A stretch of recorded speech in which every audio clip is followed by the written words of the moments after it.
सास की बीमारी। शादी के ठीक बाद नेहा की सास की तबीयत बहुत खराब हो गई। बताइए क्या हुआ है आपको? बेटे की शादी थी तो थकान हो गई। मौसम बदल रहा है तो जुकाम और बुखार हो गया। ऊपर से बहू के घर का खाना पता नहीं कैसा था कि पेट भी खराब हो गया। खाना तो बहुत बढ़िया था डॉक्टर साहब, सारे रिश्तेदार तारीफ कर रहे थे। रोहित की माँ इतनी कमजोर है कि जरा से में बीमार पड़ जाती है। डॉक्टर साहब आप सारी जांच करके देखिए, मुझे ऐसी क्या बीमारी है कि मेरी तबीयत ठीक ही नहीं रहती। फिलहाल तो ज्यादा कुछ नहीं है, पहले आपके जुकाम बुखार और पेट का इलाज कर लेते हैं, फिर बाकी के टेस्ट करवा लेंगे। अभी आप ये दवाइयाँ ले आइए। पिताजी मैं डॉक्टर साहब को छोड़कर और दवाइयाँ लेकर आता हूँ। माँ जी तो बीमार थी, इसलिए नेहा ने किचन संभाल लिया। माँ जी अब आपकी तबीयत कैसी है? पहले से ठीक है। आप बैठिए, मैं खाना लगाती हूँ। तेरे बाबूजी और रोहित ने खाना खा लिया? रोहित तो टिफिन लेकर ऑफिस गए हैं माँ, और बाबूजी ने खाना खा लिया है। आप शुरू कीजिए। यह क्या, खाने में इतना तेल इतने मसाले? अरे अभी अभी तो तबीयत ठीक हुई है मेरी, तुम क्या मुझे वापस बीमार करना चाहती हो? नहीं माँ जी, ऐसा नहीं है। क्या हुआ? देखो ये बहू ने कैसा खाना बनाया है। खाना तो बहुत ही स्वादिष्ट था। अरे मैं ये खाना खाऊंगी तो बीमार हो जाऊंगी ना। ओह हाँ, बहू को अभी पता नहीं ना तुम्हारे बारे में, रोहित समझा देगा उसे। देख बहू, अच्छे से समझ लेना कि इस घर में कैसा खाना बनता है। हाँ माँ जी, मैं समझ लूंगी, लेकिन अभी आप कुछ तो खा लो। ये खाना खा लूंगी तो कल का खाना खाने के लिए बचूंगी भी नहीं। सास की बातें सुनकर नेहा उदास हो गई। उसने रोहित के घर आती ही उससे माँ जी के खाने के बारे में पूछा। आज माँ जी ने मुझे खाने के लिए बहुत बुरा भला कहा। माँ को मसालेदार और तेल घी वाला खाना सूट नहीं करता, वो बीमार पड़ जाती हैं। ऐसी क्या बीमारी है माँ जी को? पता नहीं, आज तक कई डॉक्टरों को दिखाया, कितने टेस्ट करवाए, लेकिन कोई बीमारी पकड़ में ही नहीं आई। नेहा को कुछ समझ में तो नहीं आया, लेकिन उसने अपनी सास के हिसाब का खाना बनाना सीख लिया। माँ जी आज तो खाना ठीक है ना? खाना तो ठीक है, लेकिन ये मुआ रेडियो क्यों चल रहा है इतनी तेज आवाज में? वो माँ जी मैं अकेले काम करते करते बोर हो रही थी ना, तो टाइम पास करने के लिए चला दिया। तेरे इस टाइम पास के चक्कर में मेरा सर दर्द से फटने लगा है। तेज आवाज से मुझे माइग्रेन हो जाता है। सॉरी माँ जी, मुझे पता नहीं था। तुम्हें जब तक सब पता चलेगा तब तक मैं तो भगवान के पास ही पहुंच जाऊंगी। नहीं नहीं, ऐसा मत कहिए ना माँ जी। अब मैं कहीं भूख से ही ना मर जाऊं। खाना मेरे कमरे में रख दो। बेचारी नेहा, उस दिन उसे बहुत दुख हुआ। नेहा तुम रो क्यों रही हो? आज माँ जी ने मुझे बहुत बुरा भला कहा, मैं तो सिर्फ रेडियो सुन रही थी। ओहो, तुम माँ की बातों का बुरा मत मानो, उन्हें तेज आवाज से सर दर्द होने लगता है, दर्द की वजह से बोल दिया होगा कुछ। लेकिन मुझे तो ये सब पता ही नहीं था ना, इसलिए बाबूजी ने मुझे पहले ही फोन करके सब कुछ बता दिया, और मैं तुम्हारे लिए ये हेडफोन लाया हूँ। अब तुम अपने गाने भी सुन सकती हो और माँ को परेशानी भी नहीं होगी। ये सिर्फ एक बात का हाल है, लेकिन माँ को तो हर चीज से परेशानी है। अब क्या कर सकते हैं, माँ बीमार ही इतनी रहती है। लेकिन माँ को ऐसी कौन सी बीमारी है? तुम्हें बताया तो था, किसी भी डॉक्टर को माँ की बीमारी समझ में नहीं आ रही। अब तुम भी ये सब सोचना छोड़ दो, ये हेडफोन लो और अपने पसंद के गाने सुनो। रोहित के गिफ्ट से नेहा की एक परेशानी तो दूर हो गई, लेकिन उसके मन में कई सवाल खड़े हो गए। आज मैं देर से उठा हूँ या तुम जल्दी उठ गई?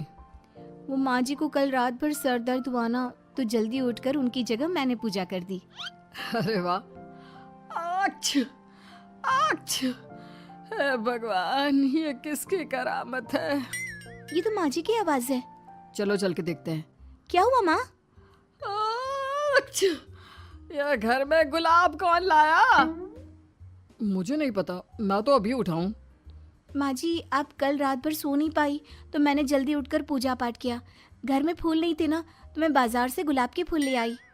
नेहा, माँ को गुलाब के फूल की एलर्जी है। अब मुझे ये कैसे पता होगा?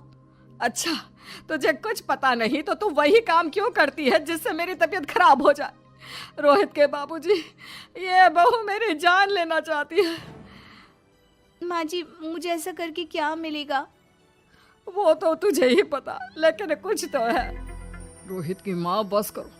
बेचारी बहू को कुछ पता ही नहीं है, बस इसलिए उससे गलती हो जाती है। जाओ तुम कमरे में। बहू, तुम रोहित की माँ का बुरा मत मानो। वो अपनी बीमारियों से इतनी परेशान है कि उल्टा सीधा बोल देती है। नहीं नहीं बाबूजी, मुझे बुरा नहीं लग रहा, मुझे चिंता हो रही है माँ जी की बीमारी की। ये बताइए कि माँ जी को ऐसी प्रॉब्लम्स कब से होने लगी?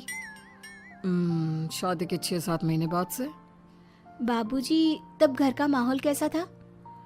अरे भरा पूरा परिवार था। मेरे बाबूजी, माँ, काका, काकी, मेरे दोनों बड़े भाई, दोनों भाभियाँ, दोनों के 2-2 बच्चे हैं, एक छोटा भाई और एक बहन। सब साथ रहते थे। इतना बड़ा परिवार? हाँ, मैं जब 10 साल का हुआ ना, तब पापा का ट्रांसफर यहाँ हुआ। उसके पहले तक तो हमारी जॉइंट फैमिली ही थी। और माँ जी किस चीज से बीमार पड़ जाती हैं? जब तेज गर्मी हो, ठंड हो या ज्यादा बरसात हो जाए।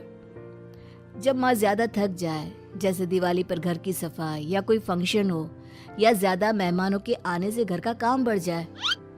तेज म्यूजिक, तेज लाइट या ऐसी कोई तेज स्मेल आ जाए। तो माँ जी की ये बीमारी ठीक हो सकती है। कैसे? सब पता चल जाएगा। आप कल माँ जी की टेस्ट रिपोर्ट लेने जाने वाले हो ना? हाँ। तो सुनिए क्या करना है। अगले दिन रोहित माँ जी की रिपोर्ट्स लेकर आता है। माँ, बाबूजी, नेहा। अरे क्या हो गया रोहित? माँ जी की रिपोर्ट आ गई है। कुछ सीरियस है क्या? जिसका डर था वही हुआ। अरे गोल गोल बातें मत कर, सीधी तरफ बता बेटा, क्या हुआ है मुझे? माँ, आपकी किडनी, लिवर सब फेल हो गया है। आपका दिल भी कमजोर हो गया है। डॉक्टर ने कहा है कि आपके पास सिर्फ 1 महीना बचा है। ये क्या बक रहा है? ऐसा हो ही नहीं सकता। मुझे लग ही नहीं रहा कि मैं इतनी बीमार हूँ। लेकिन माँ जी, रिपोर्ट झूठी तो नहीं हो सकती ना? हाँ, माँ को 20 साल की उम्र से बीमारी लग गई थी, लेकिन कोई डॉक्टर पकड़ नहीं पाया और अब ये बीमारियां बहुत ज्यादा बढ़ गई हैं। हाँ रोहित की माँ, तुम्हें याद है शादी के 6 महीने बाद से तुम बीमार रहने लगी थी। अरे लेकिन वो अलग था, मुझे ऐसी कोई बीमारी नहीं हो सकती। ये तुम कैसे कह सकती हो माँ? हाँ, तुम उस वक्त बीमार पड़ी थी ना, और अब डॉक्टर भी यही कह रहे हैं, तो सच ही तो होगा। और आप तभी से बीमारी तो रहती आई हैं। अरे लेकिन तब मैं बीमार थी ही नहीं। क्या मतलब? अरे तब मैं बीमारी का नाटक करती थी, मुझे कुछ नहीं हुआ था। ये क्या बोल रही हो? हाँ, घर में इतने सारे लोग थे और सबसे छोटी बहू मैं थी, तो सारा काम मुझे करना पड़ता, इसलिए काम से बचने के लिए मैं नाटक करने लगी। लेकिन आपको अभी भी वही बीमारियां होती है ना माँ? हाँ, अगर नाटक था तो ये प्रॉब्लम तुम्हें अभी क्यों होती है? इसका जवाब मैं देती हूँ। माँ जी कई महीनों तक नाटक करती रही, इसलिए इनके दिमाग ने धीरे धीरे इस झूठ को सच मान लिया और इनका दिमाग उन बीमारियों का एहसास कराने लगा। हैं? ऐसे भी होता है क्या? हाँ माँ जी, इसे प्लेसिबो इफेक्ट कहते हैं। जब आप बात बात पर बीमार पड़ने लगी तो मैंने अपने मामा से बात की, जो एक साइकोलॉजिस्ट है। उन्होंने बताया मुझे। तो ये रिपोर्ट्स? मैंने झूठी रिपोर्ट बनवाई थी नेहा के कहने पर, ताकि आप सच बताएं। यानी मुझे कुछ नहीं हुआ? नहीं माँ जी, और आपकी इस प्रॉब्लम का भी सोल्यूशन है। हम किसी अच्छे साइकोलॉजिस्ट को दिखाएंगे और आप जल्द ही ठीक हो जाएंगी। वाह बहू, मैंने तुझे इतना भला बुरा कहा और तूने मेरी जिंदगी भर की तकलीफें दूर कर दी। थैंक यू और सॉरी बहू। अरे मुझे भी तो सॉरी कहो, पूरी जिंदगी तुम्हारी सेवा की है, वो भी झूठ मूठ की बीमारी के लिए। हाँ हाँ, आप भी माफ कर दो मुझे, बस सॉरी। तो इस तरह नेहा ने अपनी सास की बीमारी पकड़ भी ली और ठीक भी कर दी।